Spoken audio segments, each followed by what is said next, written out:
Hey guys, and welcome back to the ASX Investor Channel, and welcome back to another ASX CEO interview.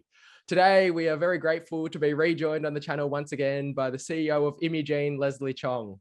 I'm sure by now you would have heard the story of ASX IMU. They've had a phenomenal past year. They're playing right on the frontier of science that can really make a tangible difference around the world.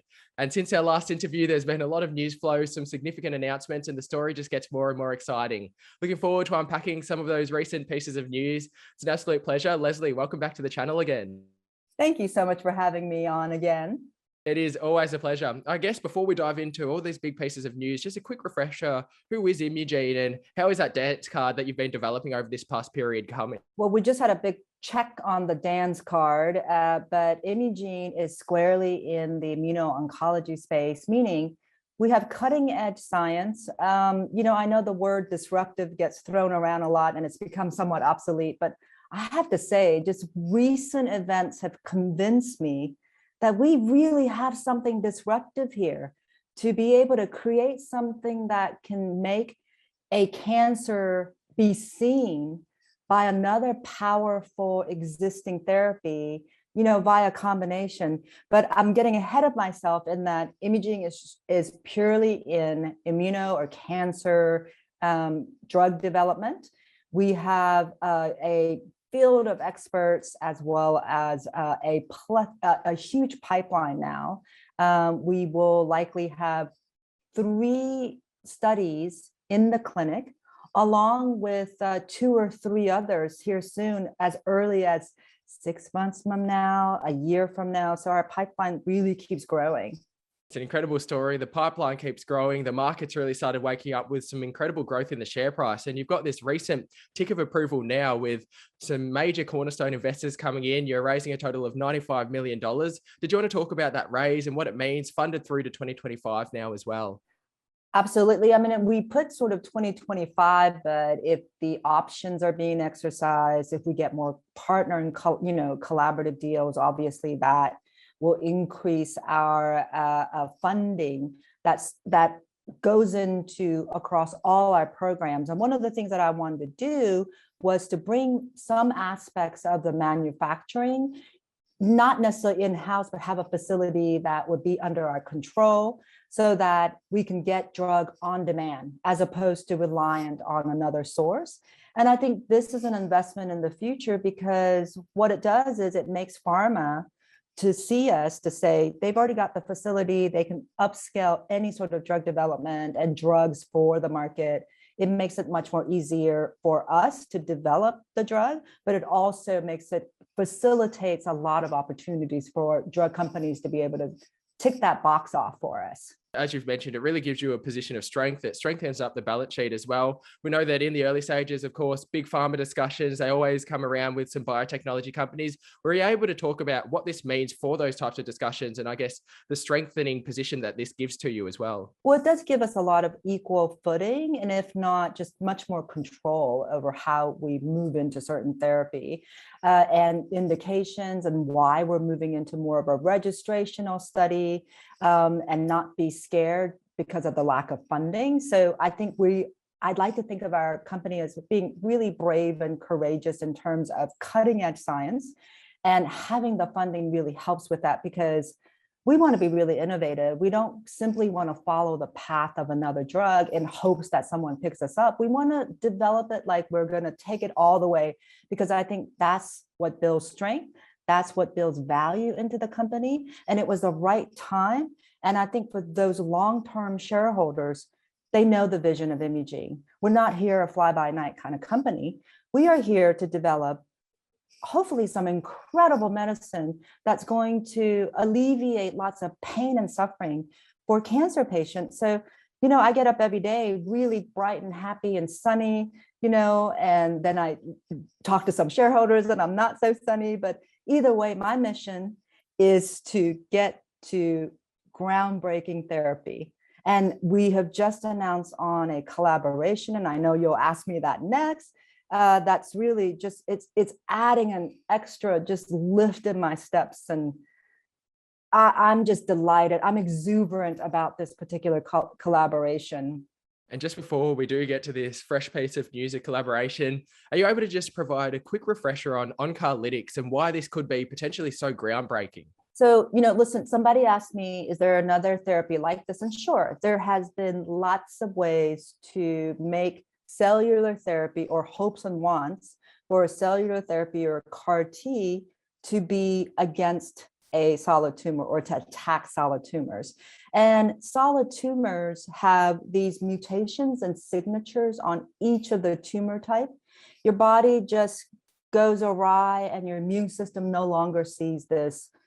And so it creates this mosaic, if you will, so that even if you have a targeted therapy, it might work on that one mutation, but not the whole.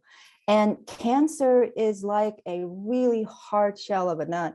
And what onCARlytics does is it infiltrates into the hard surface, into the cell.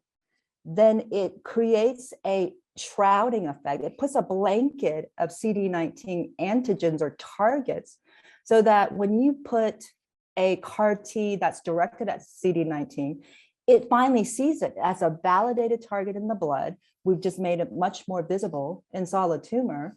And so by combining a powerful cellular therapy, you then just obliterate the solid tumors. And this cycle happens again and again. So onCARlytics is our own oncolytic virus from the inventor of Professor Yuman Fong and Saul Priceman. And they've just been, it's such an eloquent, beautiful idea. Stanford has this as well. They have an oncolytic virus that expresses a certain gene like CD19.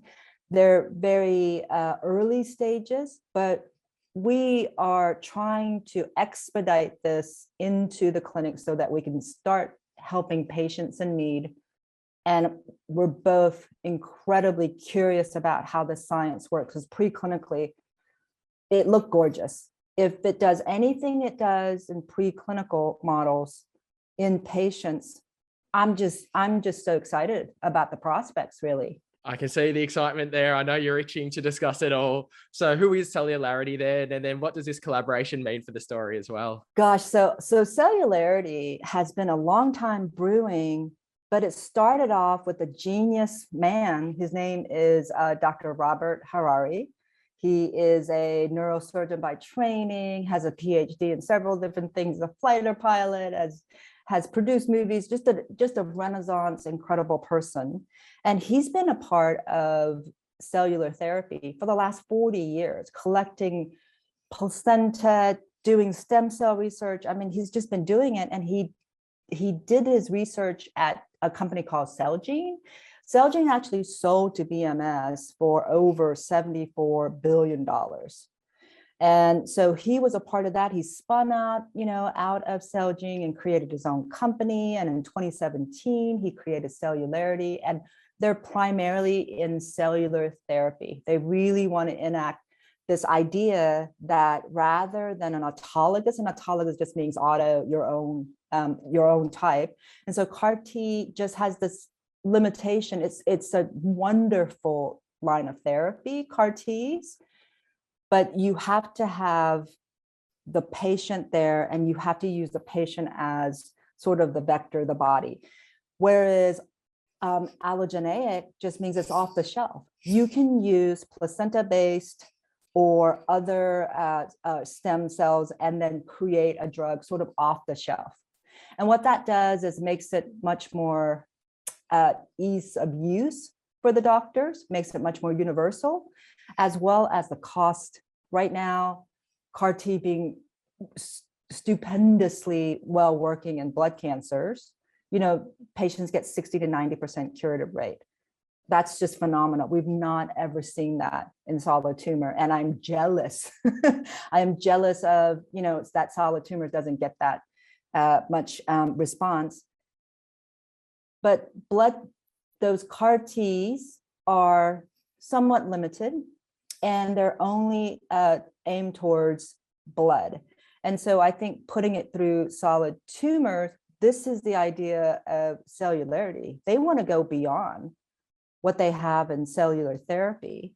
They want to combine with us because we can prime the solid tumors so that their powerful CD19 CAR Ts called CyCART19 can come and just combine with us and obliterate it. We provide the buffer, we cover the solid tumors in CD19.